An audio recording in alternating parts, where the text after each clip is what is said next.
Hello, Hi. I'm Dave. I was born and raised in a very small town outside of Detroit called Milford, Michigan. But it wasn't until about 10 years after I moved away that I finally grew up.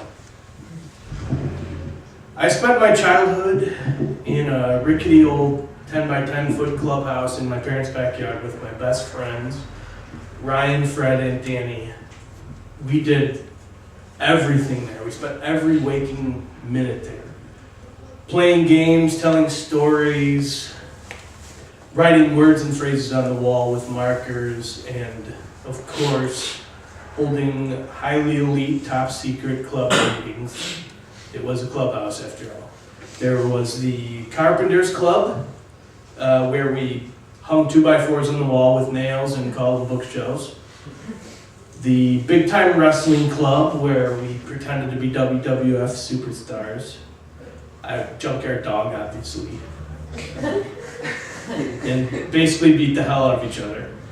And my personal favorite, the Slave Club, where Ryan and Fred's little brother Miles, Danny's little sister Melanie, and a couple other kids in the neighborhood picked up garbage, counted rocks, cleaned up after my dogs, basically did whatever we told them to do. This clubhouse was my childhood. It represented everything that I knew in the world. So you can imagine how I felt when my dad told my brother and me that he'd been offered a new job and we were about to move away. I was sad. I didn't want to leave my childhood. I actually tried to hang on to it for a while, visiting Ryan and Fred and my other friends, but almost immediately they all moved away as well, so there was nothing calling me back to Milford.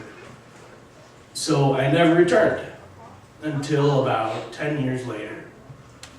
During my sophomore year of college, I think it was, I was driving back to school after a weekend partying with some out-of-town friends, and I decided to take a detour through my old hometown.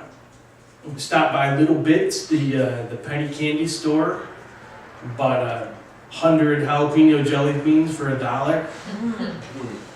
Drove past Baker Elementary, or what used to be Baker Elementary, and past the corner that where David Mathis used to beat me up every day on the way to school. I was actually kind of hoping to see him jump out of the car and kick his ass, but I didn't. So anyway, I came to my old street, Mannerdale Court. It didn't look anything like I remembered it, but I turned down it, found my old house, stopped in front, and somehow worked up the courage to go up to the front door and knock. The guy that answered was probably about the age that I am now, and he looked at me like he'd known me his entire life.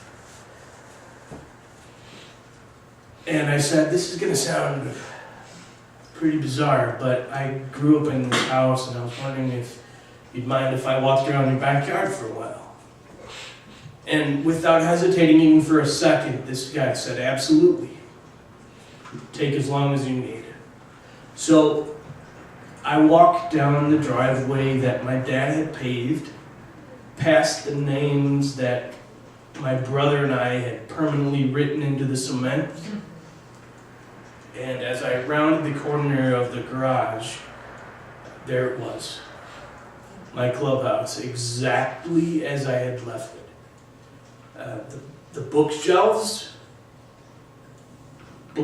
still hung from the walls, and what were now very rusty nails. The scribblings on the walls, things like, Fred loves Megan, ha ha ha. Everybody cut Footloose. The boss rules. It were as legible as they were the day that we left. And I mean, this place hadn't been touched. And as I stood there soaking it all in, I understood why. It felt like we hadn't left. And there were ghosts everywhere. This place was filled with memories. And it was as if everyone who had lived in this house since we moved away just couldn't bring themselves to tear this clubhouse down, because tearing it down would mean tearing down an entire childhood. So, of course, I got a little choked up.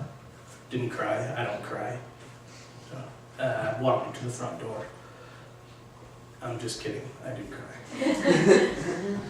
I walked up to the front door and knocked, and this time a little boy answered, about 9 or 10 years old, about the age that I was, bless you, when I moved away. And behind him stood his dad. We looked at each other with a complete understanding, and I tried to open my mouth to say thank you, but nothing came out. But it didn't matter, because somehow we knew each other. And I just nodded my head, and he said, "You're welcome." And I left. And about a year later, I returned again. Again, I drove past Little Bits, past Baker Elementary, or what used to be, turned down my old street, found my old house, stopped in front, and walked up to the front door and knocked. But this time no one answered.